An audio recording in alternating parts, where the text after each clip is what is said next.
Hello guys, welcome to this new lecture. In this lecture, we are going to learn about reflecting. The purpose of this whole method of workflow management is not to let your brain become lax, but rather to enable it to be free to experience more elegant, productive, and creative activity. In order to earn that freedom, however, your brain must engage on some consistent basis with all your commitments and activities. You must be assured that you're doing what you need to be doing and that it's okay to be not doing what you're not doing. That facilitates the condition of being present, which is always the optimal state from which to operate. Reviewing your system on a regular basis, reflecting on the contents, and keeping it current and functional are prerequisites for that kind of clarity and stability. If you have a list of calls you must make, for example, the list is not totally current with all the calls you need to make. Your brain will not trust the system and it won't get relief from its lower level mental tasks. It will have to take back the job of remembering, processing, and reminding, which, as you should know by now, it doesn't do very effectively. All of this means your system cannot be static. In order to support appropriate action choices, it must be kept up to date. And it should trigger consistent and appropriate evaluation of your life and work at several horizons.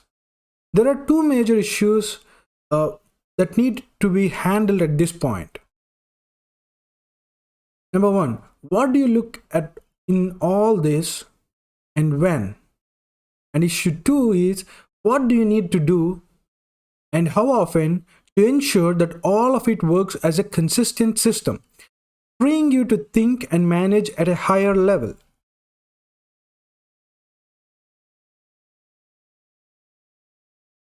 So let's go ahead and look into it. A real review process will lead to enhanced and proactive new thinking in key areas of your life and work.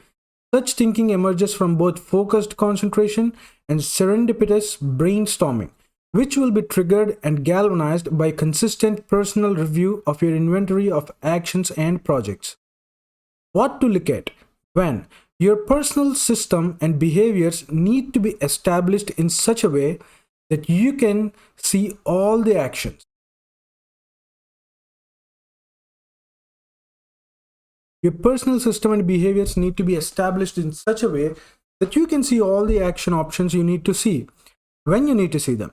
This is really just common sense, but few people actually have their processes and their organization honed to the point where they are as functional as they could be.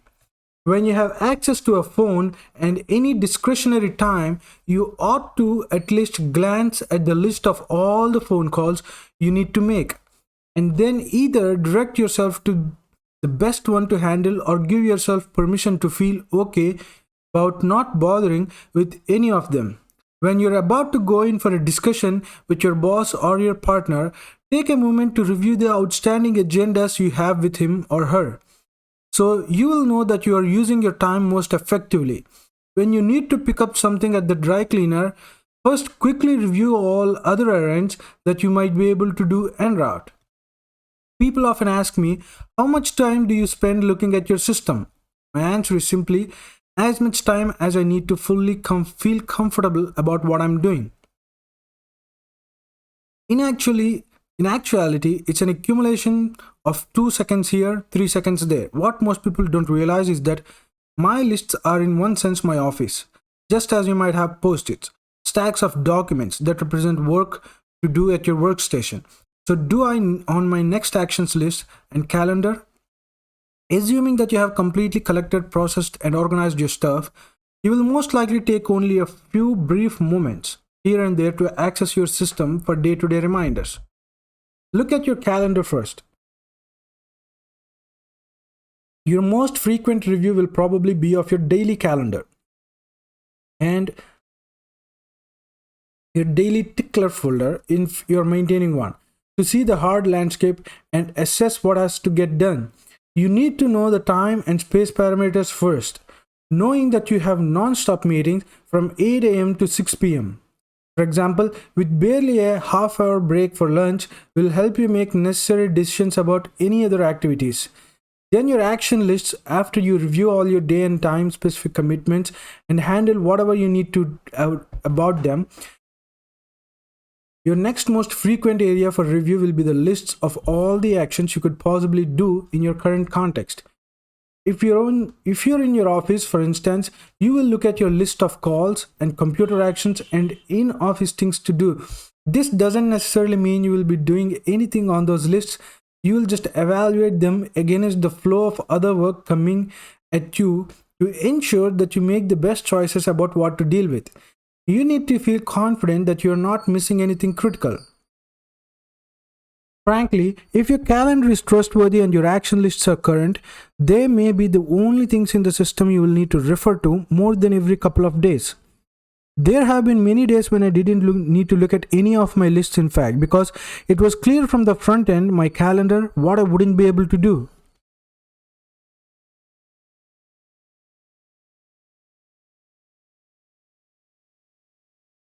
Frankly, if your calendar is trustworthy and your action lists are current, they may be the only things in the system you'll need to refer to more than every couple of days. The right review in the right context. You may need to access any one of your lists at any time. When you and your life partner are decompressing at the end of the day, and you want to be sure you will take care of the business the two of you manage together about home, family, or personal life, you will want to look at your accumulated agendas for him or her.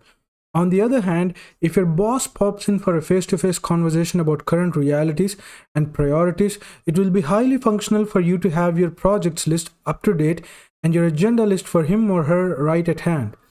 When you suddenly get a text invitation for an unplanned but highly strategic lunch meeting with a potential client who just showed up, how fast can you clear the deck, print relevant data, and renegotiate other commitments to be fully present for that engagement, which, if it goes well, may extend into the afternoon? Update your system. The real trick to ensuring the trustworthiness of the whole organization system lies in regularly refreshing your thinking and your system from a more elevated perspective. That's impossible to do. However, if your lists fall too far behind your reality, you won't be able to fool yourself about this. If your system is out of date, your brain will be forced to fully engage again at the lower level of remembering. This is perhaps the biggest challenge of all. Once you have tasted what it's like to have a clear head and feel in control of everything that's going on, can you do what you need to do to maintain that as an operational standard? The many years I've spent researching and implementing this methodology with countless people have proved to me that the magic key to the sustainability of the process is the weekly review. The power of the weekly review. If you're like me and most other people, no matter how good your intentions may be, you're going to have the world come at you faster than you can keep up. Many of us seem to have it in our natures to consistently entangle ourselves in more than we have the ability to handle. We book ourselves in back-to-back meetings all day, go to after-hours events that generate ideas and commitments we need to deal with, and get embroiled in engagements and projects that have the potential to spin our creative intelligence into cosmic orbits. That whirlwind of activity is precisely what makes the weekly review so valuable. Builds in some capturing, re-evaluation, and reprocessing time to keep you in balance. There is simply no way to do this necessary regrouping while you're trying to get everyday work done. The weekly review will also sharpen your intuitive focus on your important projects as you deal with the flood of new input and potential distractions coming at you the rest of the week. You're going to have to learn to say no faster and to more things in order to stay afloat and comfortable. Having some dedicated time in which to at least get up to the project level of thinking goes a long way toward making that easier. What is the weekly review? Very simply, the weekly review is whatever you need to do to get your head empty again and get oriented for the next couple of weeks. It's going through the steps of workflow management, capturing, clarifying, organizing, and reviewing all your outstanding commitments, intentions, and inclinations until you can honestly say, I absolutely know right now everything I'm not doing, but could be doing if I decided to. From a practical standpoint, here is the three-part drill that can get you there. Get clear, get current, and get creative. Getting clear will ensure that all your collected stuff is processed. Getting current will ensure that all your orienting maps or lists are reviewed and up to date. The creative part happens to some degree automatically as you get clear and current. You will naturally be generating ideas and perspectives that will be adding value to your thinking about work and life. So let's learn about getting clear. This is the initial stage of gathering up all the loose ends that have been generated in the course of your busy week. Notes taken in meetings.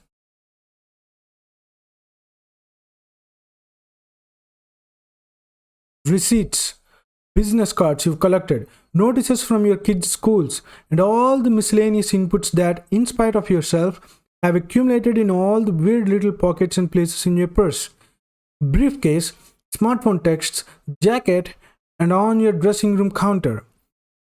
And in addition to what's shown up in your standard input channels like your email in tray and social media, number 1, collect loose papers and materials. Pull out all miscellaneous pieces of paper, business cards, receipts, and so on that have crept into the crevices of your desk, clothing, and accessories. Put it all in your in tray for processing. Number 2, get into empty. Review any meeting notes and miscellaneous scribbles on note paper or in your mobile devices. Decide and list any action items, projects, waiting for, calendar events, and someday maybes as appropriate. File any reference notes and materials. Get the inbox areas of emails, texts, and voicemails to 0. Be ruthless with yourself, processing all notes and thoughts relative to interactions, projects, new initiatives, and input that have come your way since your last download, and purging those not needed. Empty your head. Put into writing or text any new projects, action items, waiting for, someday, or maybes, and so forth that you haven't yet captured and clarified.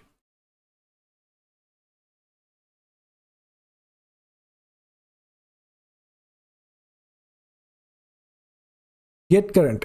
You need to pull up the rear guard now and eliminate outdated reminders in your system and get your active lists up to date and complete. Here are the steps. Review next actions list. Mark off completed actions.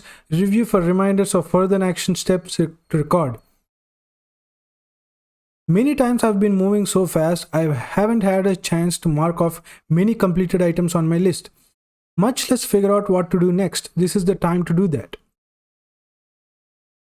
Review previous calendar data.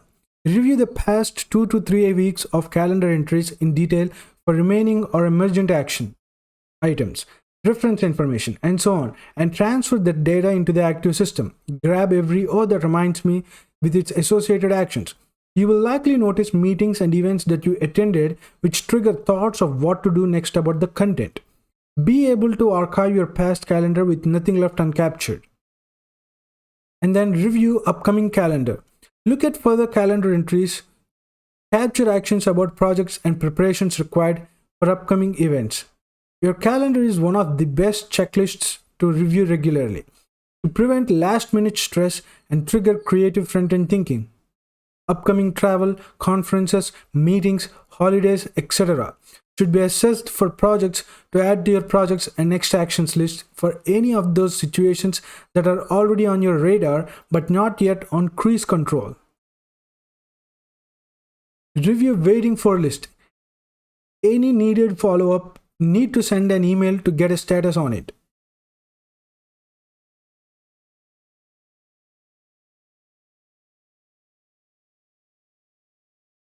Review waiting for list. Any needed follow-up, need to send an email to get a status on it. Need to add an item to someone's agenda list to update when you will talk with him or her.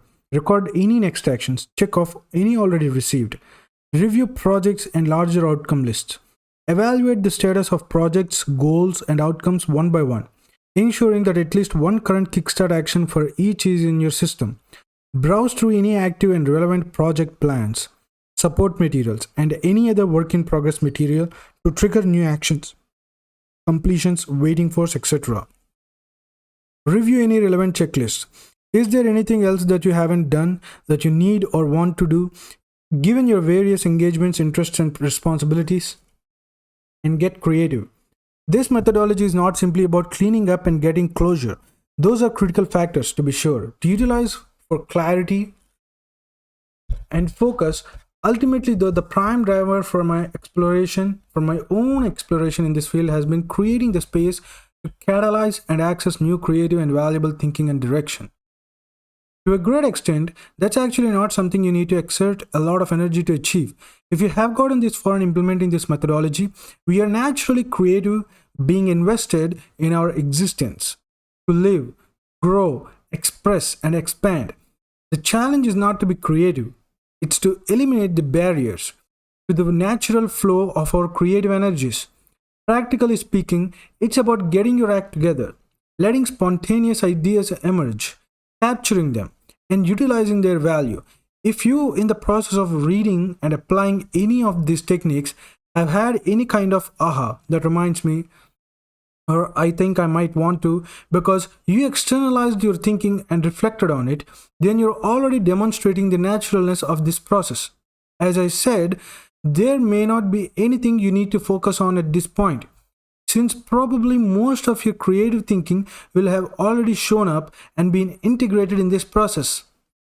However, there are a couple of additional triggers that you might find valuable to finish off this process. Review someday or maybe list.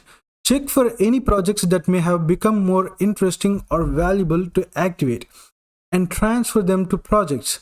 Delete any that have simply stayed around much longer than they should, as the world and your interest have changed enough to take them off even this informal radar. Add any emerging possibilities that you have just started thinking about. Be creative and courageous. Are there any new wonderful, harebrained, creative, and thought-provoking, risk-taking ideas you can capture and add into your system or external brain? This review process is common sense, but few of us do it as well or consistently as we could, which means as regularly as we should, to keep a clear mind and a sense of relaxed control. Granted, its scope is daunting, especially if you haven't yet structured and populated your personal system to have reasonably current and complete data, and even if you have a decent center of control.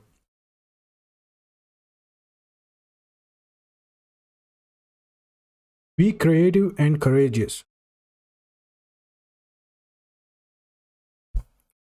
Are there any new, wonderful, harebrained, creative, thought-provoking, risk-taking ideas you can capture and add into your system or external brain? This review process is common sense, but few of us do it as well or consistently as we could, which means as regularly as we should, to keep a clear mind and a sense of relaxed control. Granted, its scope is daunting, especially if you haven't yet structured and populated your personal system to have reasonably current and complete data, and even if you have a decent center of control. Given the pressures and demands of your day-to-day world, seldom it is obvious or easy to make this kind of reflection and recalibration event happen.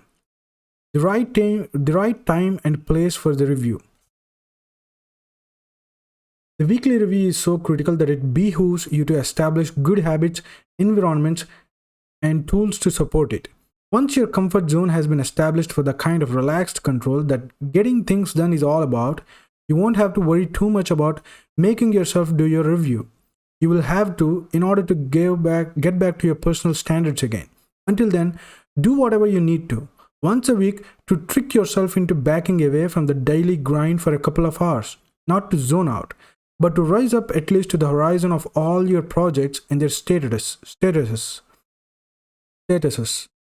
and to catch up with everything else that relates to what is pulling on your attention.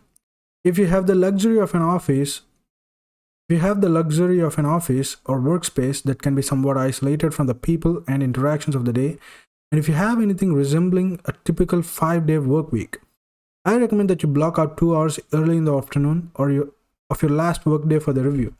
3 factors make this an ideal time. The events of the week are likely to be still fresh enough for you to be able to do a complete postmortem.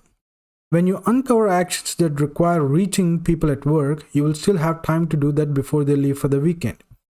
It is great to clear your mental deck so you can go into the weekend ready for refreshment and recreation, with nothing else pulling on you unnecessarily.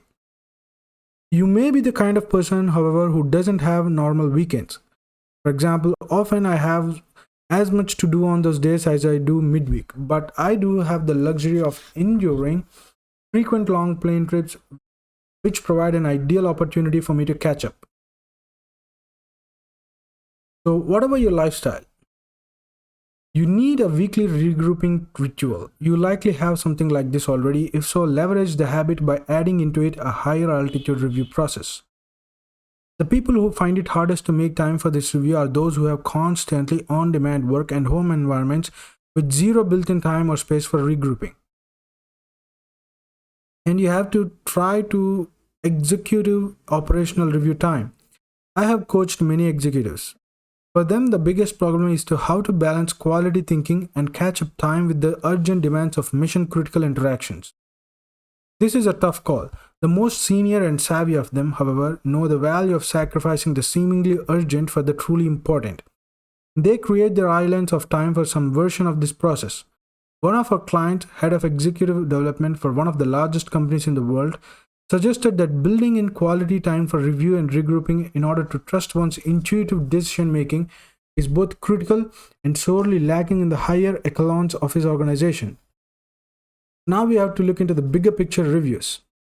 Yes, at some point you must clarify the larger outcomes, long-term goals, the visions, the principles that ultimately drive, test, and prioritize your decisions.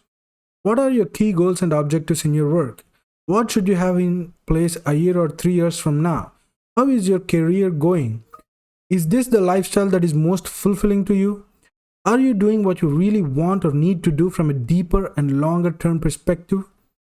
The explicit focus of this book or our lectures is not teasing out those horizon 3 to 5 levels.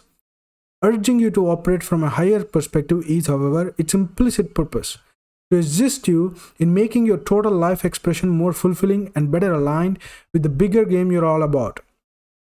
As you increase the speed and agility with which you clear the ground and horizon 1 levels of your life and work, be sure to revisit the other levels you're engaged in as needed to maintain a truly clear head. How often you ought to challenge yourself with that type of wide-ranging review is something only you can know.